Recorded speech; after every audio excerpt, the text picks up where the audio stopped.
थी। नमस्कार, आप देख रहे हैं खबर उत्तराखंड। मैं हूं आपके साथ तन्वी। रुक करेंगे खबरों का, लेकिन उससे पहले नजर डालते हैं इस वक्त की हेडलाइंस पर।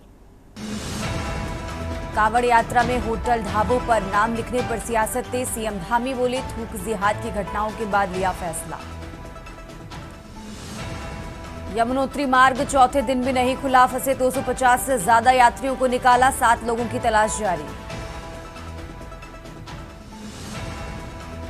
उत्तराखंड में कार्मिकों की एसीआर नहीं रोक सकेंगे अधिकारी। मुख्य सचिव आनंद वर्धन ने दिए निर्देश। यूपी में बिजली सेक्टर के निजीकरण के लिए बढ़े कदम। उत्तराखंड में विरोध तेज। 9 जुलाई को हड़ताल का ऐलान। कांवड़ यात्रा के लिए स्वास्थ्य विभाग ने की तैयारी। 5 सेक्टर बटेगा कांवड़ मेला क्षेत्र। देहरादून समेत 4 जिलों में आज भी बारिश का येलो अलर्ट। अगले 5 दिन चलेगा सिलसिला। आप देख रहे हैं के न्यूज, खबरों का सारथी। और अब रुक करते हैं खबरों का। खबर देहरादून से है, जहां बिजली निजीकरण को लेकर विरोध तेज है। उत्तराखंड के बिजली कर्मियों का विरोध प्रदर्शन। उत्तर प्रदेश में बिजली सेक्टर के निजीकरण के लिए कदम बढ़ाए गए हैं। बिजली सेक्टर के निजीकरण को लेकर उत्तराखंड में विरोध प्रदर्शन। 9 जुलाई को हड़ताल करेंगे बिजली इंजीनियर्स एसोसिएशन का। निजीकरण के खिलाफ विरोध प्रदर्शन। देहरादून से खबर आपको बता रहे हैं, जहां 9 जुलाई को हड़ताल करेंगे बिजली कर्मी। इंजीनियर्स एसोसिएशन का निजीकरण के खिलाफ प्रदर्शन। देहरादून से अहम जानकारी आपको बता रहे हैं, जहां बिजली निजीकरण को लेकर विरोध तेज है। उत्तराखंड के बिजली कर्मियों का विरोध प्रदर्शन।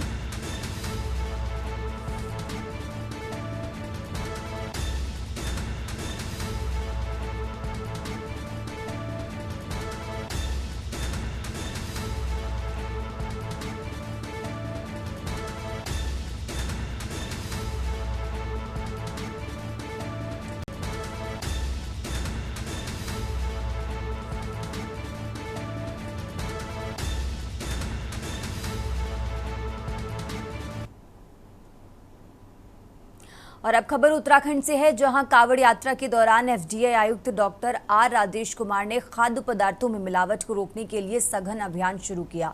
बता दें कि कांवड़ पटरी मार्ग पर अस्थायी रूप से लगने वाली दुकानों पर निगरानी तेज कर दी गई है। दुकानों पर डिस्प्ले बोर्ड और खाद्य सुरक्षा लाइसेंस लगाना अब अनिवार्य होगा, ताकि दुकानदारों की पहचान स्पष्ट रहे और यात्रियों को सुरक्षित व शुद्ध भोजन मिल सके।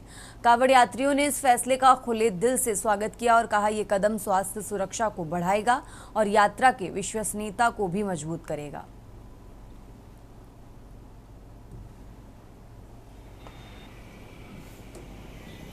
मतलब कि जैसे हम घर से आते हैं, जो मतलब कि रास्ते में कावड़ मार गया या फिर कोई मतलब कि जो ये लाइन जा रही है साथ, तो इसके साथ ना भोले जैसे ढाबे पे ठहरते हैं, तो वहाँ पे जैसे लिखा होना चाहिए कि भोले के खाने की सुविधा यहाँ पे है। तो उसे पूछना पड़ता है जाके कि हाँ यहाँ पे घोड़ों के लिए खाना है या नहीं है।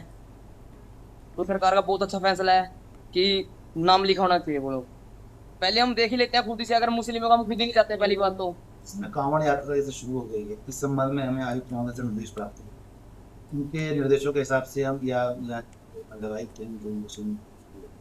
उसके हिसाब से हम काम कर रहे हैं। हम लोगों ने टीमें बना दी हैं और पहले भी निरीक्षण कर रहे हैं। इसके अलावा हम जो कांवड़ यात्रा जब शुरू होगी उस समय हम टेस्टिंग भी कराएंगे और मोबाइल वैन से हम सैंपल मौके पर चेक करेंगे और जो भी उसमें कार्रवाई होनी होगी, अगर कोई कमी पाई जाती है हम।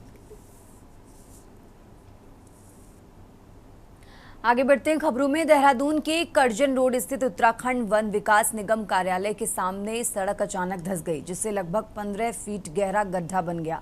लगातार हो रही बारिश के कारण सड़क की हालत पहले से ही कमजोर थी, जिससे हादसे की आशंका और बढ़ गई। स्थानीय लोगों का कहना है कि क्षेत्र में जल निकासी की उचित व्यवस्था नहीं है, जिससे सड़क के नीचे मिट्टी धंसती चली जा रही है। फिलहाल रास्ते को बैरिकेटिंग कर बंद कर दिया गया है। प्रशासन ने नागरिकों से सतर्क रहने की अपील की है।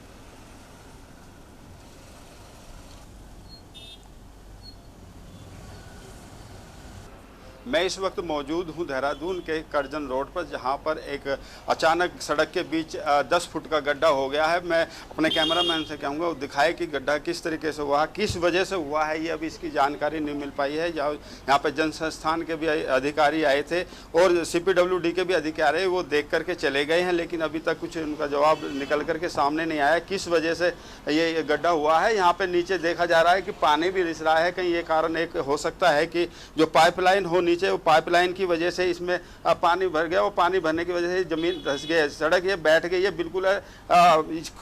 ये बात रही कि यहाँ पे कोई भी इस तरह का कोई हादसा नहीं हुआ, नहीं एक बड़ा हादसा हो सकता था। कोई भी गाड़ी या 2 व्हीलर इसके अंदर गिर सकता और एक जनहानि हो सकती थी।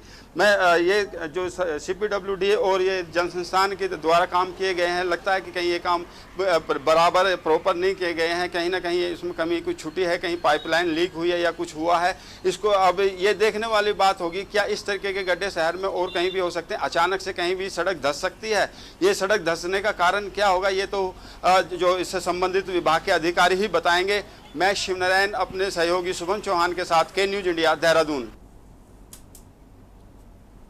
और अब खबर गदरपुर से पंचायत चुनाव को लेकर है, जहां विकासखंड गदरपुर के अंतर्गत लगभग 40 ग्राम सभाएं हैं। पंचायत चुनाव में नामांकन पत्रों की बिक्री के साथ नामांकन प्रक्रिया का पहला दिन था।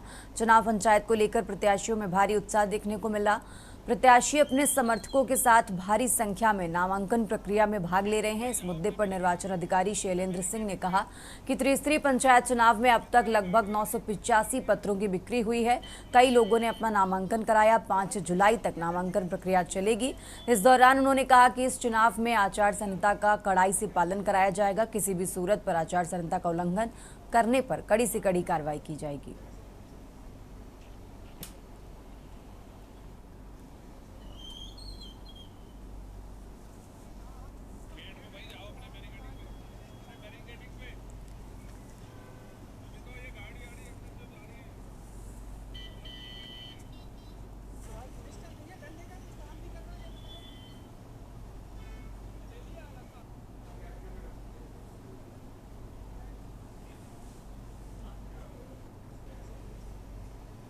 आगे बढ़ते हैं खबरों में। उत्तराखंड के कोटद्वार जिले से करोड़ों की लागत से रिपेयर हुए मालन पुल को लेकर सवाल खड़े हो गए हैं।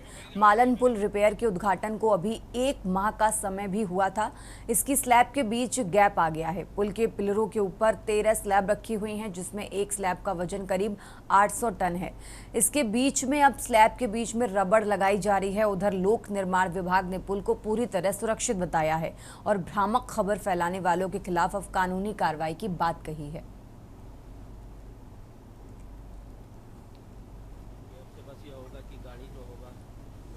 मालन पुल में आया हूँ और जब मैं मालन पुल में आया तो मैंने मालन पुल की स्थिति देखी। क्यों अभी तक तो भारी बरसात भी नहीं हुई है और कहीं ना कहीं ये पुल मैं आपको दिखा देता हूँ। तो मैं अपने साथी से कहूँगा थोड़ा भी इस पुल को दिखाइए। इस पुल की आप हालत देखिए, इस पूरे पुल की हालत देखिए और आप इसका लेवल देखिए इस पुल का, जो कहीं ना कहीं ऊपर नीचे हो चुका है। मतलब देखा जाए तो ये धस रहा है ये पुल।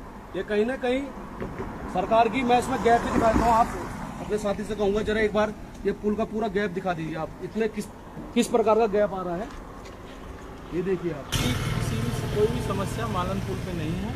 मालन पुल पूरी तरह सुरक्षित है और इसके जो पियर्स हमने बनाए थे प्रॉपर, अभी कोई उस तरह में समस्या नहीं है। जो हमारा पुल के जो एक्सपेंशन जॉइंट है, जो कि स्ट्रक्चरल पार्ट है, उसमें कुछ रबड़ निकली थी, वो हम ठीक करवा दी गई हैं। और इस तरह की अगर कोई भ्रामक सूचना कोई फैलाता है तो उस संबंध में जो है लोक निर्माण विभाग विधिक कार्रवाई लाएगी। और अब खबर हरिद्वार से है, जहां कावड़ मेले को लेकर मुख्यमंत्री पुष्कर सिंह धामी के बयान को हाथों हाथ लेकर साधु संतों ने जबरदस्त समर्थन किया है। अखाड़ा परिषद के अध्यक्ष महिंद रविंद्रपुरी ने मुख्यमंत्री धामी के कावड़ मार्ग के दुकानदारों द्वारा स्वयं की पहचान सहित अन्य जरूरी सूचनाओं को सार्वजनिक करने के बयान का समर्थन किया है। महंत ने इसे सनातन धर्म की रक्षा की दिशा में एक सशक्त कदम बताया। साथ ही कावड़ यात्रा के दौरान मुजफ्फरनगर के होटल ढाबों पर हुई चेकिंग को लेकर सपा के पूर्व सांसद ST हसन द्वारा सवाल उठाने और सनातनियों पर की गई टिप्पणी पर कड़ी प्रतिक्रिया जताई। अखाड़ा परिषद ने बयान का पलटवार करते हुए दावा किया कि उग्रवादी सोच रखने वालों द्वारा सनातनियों को उग्रवादी ठहराना सूरज को दीपक दिखाने जैसा है।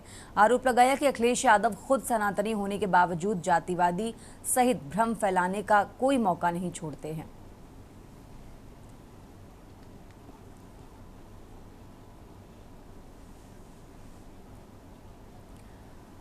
और अब खबर रुड़की से है, जहां गंगनहर पुलिस ने वाहन चोर गिरोह का खुलासा करते हुए 4 आरोपियों को गिरफ्तार किया है, जिनमें एक नाबालिग भी शामिल है। एक आरोपी देवांश रावत अभी फरार है। पुलिस ने चोरी हुई 7 बाइकें और एक क्रेटा कार बरामद की है। आरोपियों का नशे का शौक चोरी का कारण बनता जा रहा है। एसएसपी परमेंद्र डोवाल ने बताया कि आरोपी चोरी की गाड़ियां और पार्ट से सस्ते दामों पर बेचते थे। फरार आरोपी की तलाश जारी है और सभी आरोपियों के खिलाफ कानूनी कार्रवाई की जा रही है।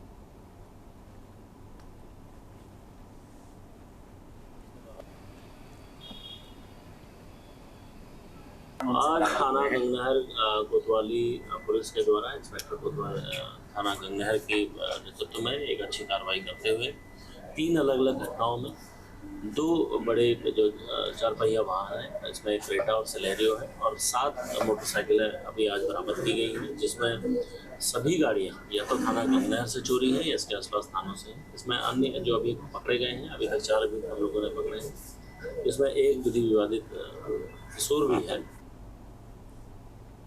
खबरों में आगे बढ़ते हैं। हरिद्वार में आगामी कावड़ यात्रा को लेकर संत समाज ने जिला प्रशासन को कड़ी चेतावनी दी है। संतों ने साफ किया कि ये यात्रा पर्यटन नहीं बल्कि सनातन धर्म की गहन आस्था और तप का प्रतीक है। पंचदशनाम जूना अखाड़ा के महामंडलेश्वर प्रबोधानंद गिरी, निरंजनी अखाड़ा के ललितानंद गिरी सहित कई संतों ने प्रशासन को ज्ञापन सौंपकर मांग की है कि कावड़ मार्ग पर गैर हिंदू व्यापारियों और सेवा शिविरों पर पूरी तरह प्रतिबंध लगाया जाए। संतों का आरोप है कि बीते सालों में प्रसाद में मिलावट, आपत्तिजनक वीडियो और संदिग्ध गतिविधियों से यात्रा की मर्यादा को ठेस पहुंची है।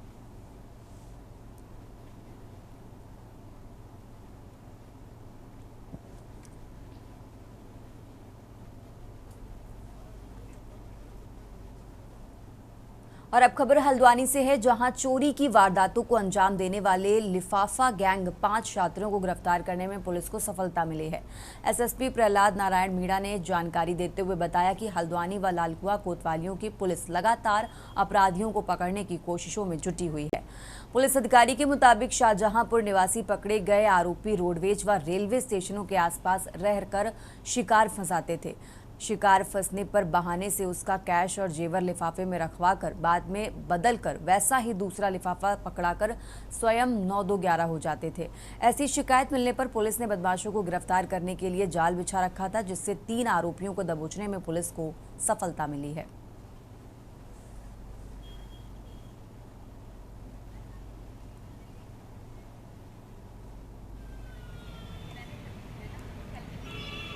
देखिए, आज एक कोतवाली हल्द्वानी प्रकरण आया है, जिसमें कुछ लोगों के द्वारा लोगों को सवारी के बसें बिठाने के बहाने या उनको सवारी देने के बहाने उनका सामान रखवाया जाता था और बाद में उस सामान को ये लोग जो है लेके फरार हो जाते थे। इसमें 3 लोगों की गिरफ्तारी की गई है। तीनों लोग ये उत्तर प्रदेश के रहने वाले हैं। इनके कब्जे से जो ये गाड़ी यूज करते थे वो गाड़ी भी बरामद की है पुलिस ने।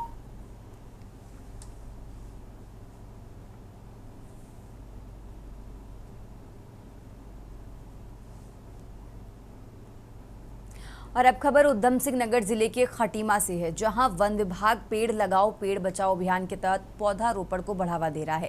1 जुलाई से शुरू हो चुके महाअभियान 2025 के अंतर्गत वृक्षारोपण पर जोर दिया जा रहा है। कार्यक्रम में बतौर मुख्य अतिथि शामिल हुए नगरपालिका अध्यक्ष रमेश जोशी ने हरियाली का महत्व बताया। उप प्रभागीय वन अधिकारी सचिता वर्मा ने महाअभियान की जानकारी देते हुए बताया कि 7 जुलाई तक ये सिलसिला जारी रहेगा। इसके रहते सभी 3 वन रेंज में चयनित अलग अलग स्थानों पर पौधारोपण कराया जा रहा है।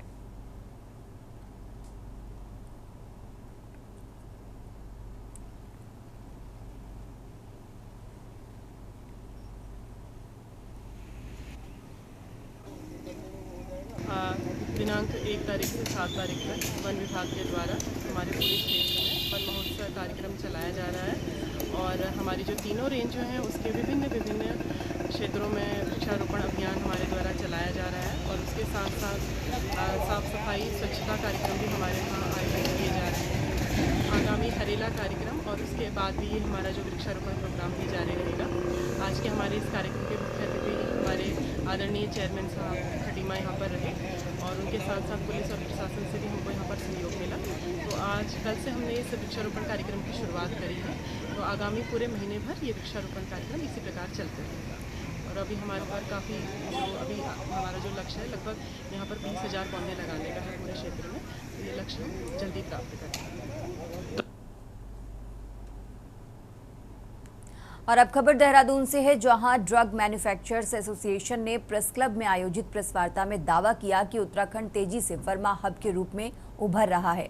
एसोसिएशन के अध्यक्ष प्रमोद कलाली ने बताया कि प्रदेश की फार्मा कंपनियां गुणवत्तापूर्ण दवाएं बना रही हैं, जिन्हें विश्व के कई देशों में निर्यात किया जा रहा है। आरोप लगाया कि कुछ बाहरी राज्यों के लोग प्रदेश की छवि खराब करने के लिए नकली दवाएं बनाकर स्थानीय कंपनियों के नाम का दुरुपयोग कर रहे हैं। ऐसे लोगों के खिलाफ सख्त कार्रवाई होनी चाहिए। साथ ही ये भी साफ किया कि नकली दवाएं और नॉन स्टैंडर्ड क्वालिटी दवाएं अलग अलग होती हैं, इसलिए लोगों को ये अंतर समझना चाहिए।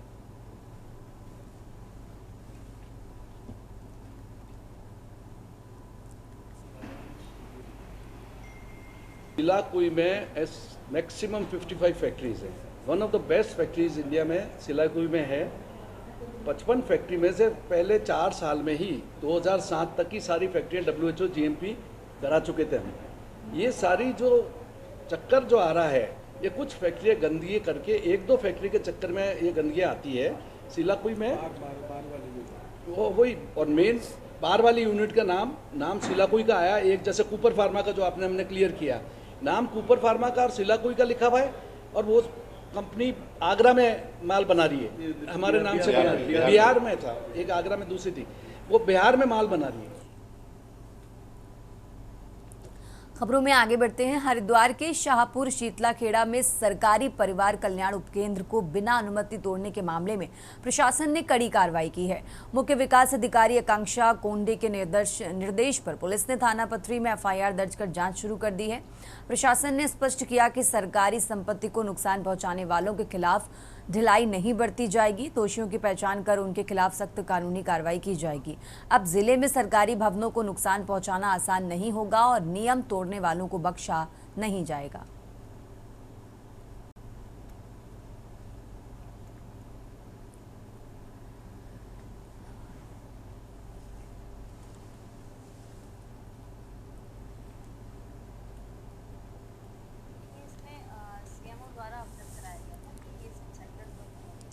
कर दिया गया है, जिसमें पहले भी पूर्व में भी ANM द्वारा एप्लीकेशन दिया गया था पुलिस विभाग में, और पुनः जो एप्लीकेशन दिया गया उसके पश्चात जो एक FIR रजिस्टर की है, उसके बाद जो आयोग हैं उनके द्वारा कार्रवाई नियमानुसार की जाएगी। ऐसे कोई बिल्डिंग गांव में कभी बनी जाती है तो क्या पूरी बैठक में उसका रजिस्ट्रेशन किया जा सकता है? देखिए, कोई भी सरकारी बिल्डिंग जो है उसमें एक कमेटी गठित की जाती है, जिसमें जनरली जो है एक्शन PWD या कोई टेक्निकल डिपार्टमेंट का व्यक्ति रहता है, जो बताते हैं कि ये बिल्डिंग जो है ध्वस्त की जानी योग्य है कि नहीं है, या उपयोग में लाई जा सकती है, और उस रिपोर्ट के अनुसार ही जो है अग्रिम कार्रवाई की जाए। खबरों में आगे बढ़ते हैं। अब खबर नैनीताल से है, जहां हाईकोर्ट ने LUCC चिटफंड कंपनी द्वारा राज्य के लोगों से 800 करोड़ रुपए की ठगी फरार होने के मामले पर सुनवाई की। जनहित याचिका पर सुनवाई करते हुए खंडपीठ ने CBI अधिवक्ता से राय मांगते हुए राज्य सरकार को 2 सप्ताह में जवाब दाखिल करने के निर्देश देते हुए अगली सुनवाई 2 सप्ताह बाद तय की है। याचिकाकर्ता आशुतोष ने आरोप लगाया कि LUCC कंपनी ने बिना पंजीकरण कई जिलों में ऑफिस खोलकर निवेशकों से धोखाधड़ी की और साल 2023-24 में करोड़ों को निवेश लेकर फरार हो गए। कंपनी के खिलाफ कई राज्यों में 56 मुकदमे दर्ज हैं और मुख्य आरोपी दुबई भाग गया है। याचिकाकर्ता ने बिना रजिस्ट्रेशन कंपनी के काम करते रहने की जांच कराकर पीड़ितों के लिए न्याय की गुहार लगाई है।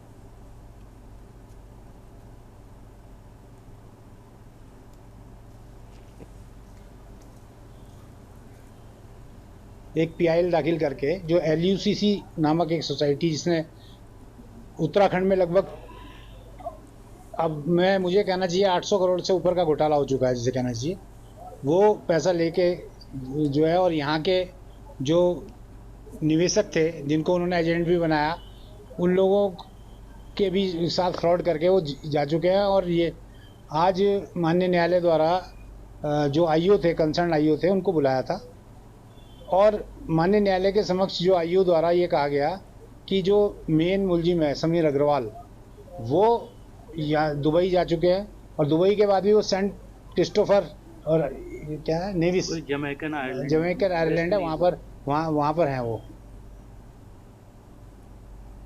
और अब खबर लक्सर से है, जहां सोशल मीडिया पर एक शादी समारोह में हर्ष फायरिंग का वीडियो वायरल हो रहा है। वायरल वीडियो में शादी समारोह में शामिल एक युवक बेखौफ होकर हवा में फायर झोंकता दिखाई दे रहा है।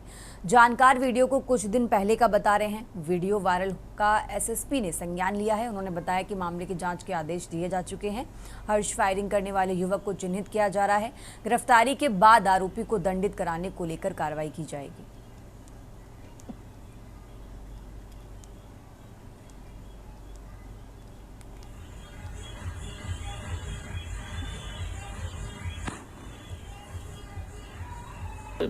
लक्सर में हर्ष फायरिंग का मामला जो आपके द्वारा मुझे अभी बताया गया है, मैं सर तत्काल संज्ञान में लेते हुए अभी सीओ लक्सर से इस संबंध में एक आख्या मंगा रहा हूँ। अगर ऐसा कोई मामला संज्ञान में आता है तो उसमें जो भी तत्काल वैधानिक कार्रवाई हो अमल में लाई जाएगी। खबरों में आगे बढ़ते हैं। पर्यटकों के आकर्षण के केंद्र में रहने वाले फड़ कारोबारियों ने श्रमदान करते हुए नैनी झील और आसपास इलाके में सफाई अभियान चलाया। सफाई अभियान की अगुवाई यूनियन के अध्यक्ष जमीर अहमद ने की। इस दौरान उन्होंने संगठन से जुड़े फड़ दुकानदारों के साथ मिलकर सफाई से निकलने वाला कूड़ा पालिका वाहन में भरवाकर डंपिंग जोन भिजवाया। यूनियन अध्यक्ष जमीर अहमद ने कहा कि प्राणदायिनी नैनी झील व आसपास के क्षेत्र की साफ सफाई करना हम सभी का कर्तव्य है।